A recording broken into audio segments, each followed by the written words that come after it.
क्या आप जानते हैं, भारत के इतिहास में एक ऐसा राजा भी हुआ है जो पहले बेहद क्रूर और शक्तिशाली विजेता था, लेकिन एक युद्ध ने उसकी जिंदगी पूरी तरह बदल दी।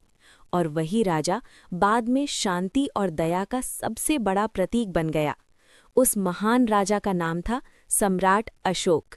ये कहानी शुरू होती है लगभग 2300 साल पहले, जब भारत में मौर्य साम्राज्य का राज था।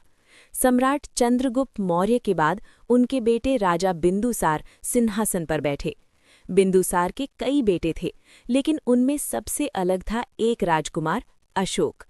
अशोक बचपन से ही बहुत तेज, बहादुर और युद्ध कला में निपुण था, लेकिन उसका स्वभाव थोड़ा कठोर था और इसी वजह से लोग उसे चंड अशोक भी कहते थे। जब अशोक बड़ा हुआ तो उसे साम्राज्य के अलग अलग हिस्सों को संभालने की जिम्मेदारी दी गई। उसे उज्जैन का राज्यपाल बनाया गया। वहां उसने अपनी बुद्धिमानी और ताकत से विद्रोह को खत्म कर दिया।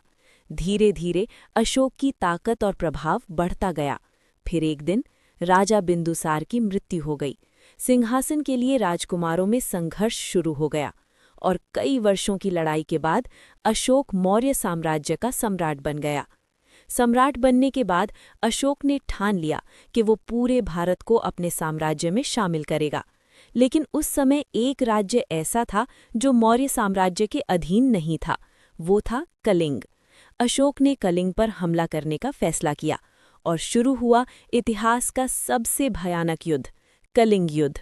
ये युद्ध इतना भयानक था कि 1 लाख से ज्यादा लोग मारे गए और 1.5 लाख से ज्यादा लोग घायल हुए। जब युद्ध खत्म हुआ, अशोक युद्ध भूमि पर घूम रहा था।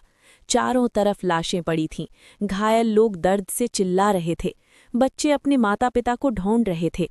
उस पल अशोक की आत्मा अंदर से हिल गई। उसे समझ आ गया कि इस जीत की कीमत बहुत भयानक थी। यहीं से अशोक की जिंदगी बदल गई। उसने कसम खाई कि अब वो कभी युद्ध नहीं करेगा। उसने बौद्ध धर्म अपनाया और शांति, दया और अहिंसा का संदेश फैलाने लगा। अशोक ने पूरे भारत में स्तंभ और शिलालेख बनवाए, जिन पर लिखा होता था कि लोग हमेशा सच बोलें, दया करें और धर्म का पालन करें। उसने सड़कों के किनारे पेड़ लगवाए, कुएं बनवाए और जनता की भलाई के लिए कई काम किए। एक समय था जब लोग अशोक को चंड अशोक कहते थे, लेकिन बाद में वही राजा बन गया धर्म अशोक। ये कहानी हमें सिखाती है कि सबसे बड़ी ताकत तलवार नहीं, बल्कि मानवता और दया होती है। अगर आपको ऐसी ही इतिहास की रोचक और प्रेरणादायक कहानियाँ देखना पसंद है, तो वीडियो को लाइक करें, चैनल को सब्सक्राइब करें और बेल आइकन दबाना ना भूलें, ताकि हमारी आने वाली शानदार वीडियो सबसे पहले आप तक पहुँच सके। धन्यवाद।